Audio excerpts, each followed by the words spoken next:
आज म एउटा नयाँ टपिकमा कुरा गर्न जाँदैछु। त्यसलाई हामीले मेडिकल टर्ममा भन्दाखेरि चाहिँ PID भन्छन्, पेल्भिक इन्फ्लामेटरी डिजिज। आजभोलि एकदमै धेरै देखिने समस्या हो यो महिलाहरूमा। जस्तो हरेक धेरै जस्तो महिलाहरूले आफ्नो समस्या लिएर आउनुहुन्छ।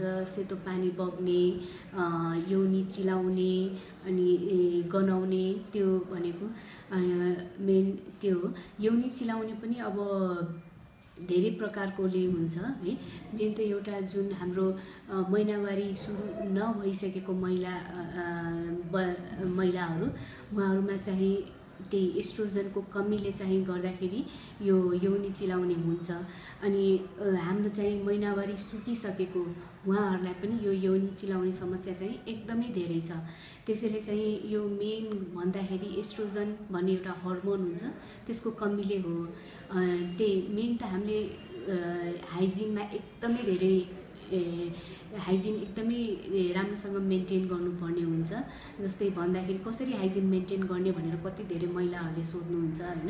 उहाँहरूलाई चाहिँ हामीले के भन्छ भने दिनदिनै कट्टु फेर्ने हैन। अनि त्यसपछि महिनावारी भएको समयमा एकदमै सफा बस्ने।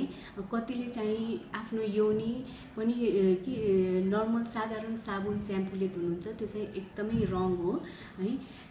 त्यो आजकल यो स्याम्पू पाउँछ। त्यो स्याम्पूमा चाहिँ यो हामीलाई चाहिने गुड ब्याक्टेरियाहरूले बनेको स्याम्पू हो। त्यो चाहिँ त्यसले गुप्ताङ्गहरू धुने गर्नुपर्दछ। त्यही हो। अनि त्यसपछि एस्ट्रोजन हर्मोन हामीले हर्मोन रिप्लेसमेन्ट थेरापी पनि धेरै जसो महिलाहरूलाई दिन्छन्। यो चाहिँ महिनावारी सुकिसकेको महिलाहरूलाई हामीले दिन्छन्। यसले गर्दाखेरि चाहिँ हर्मोन्सको ब्यालेन्स बनाइरहेको हुन्छ र त्यो यौनी चिलाउनेहरूमा चाहिँ एकदम हेल्प गर्छ। अनि अर्को चाहिँ हामीले PID भन्छौँ, पेल्भिक इन्फ्लामेटरी डिजिज। यो भनेको चाहिँ अब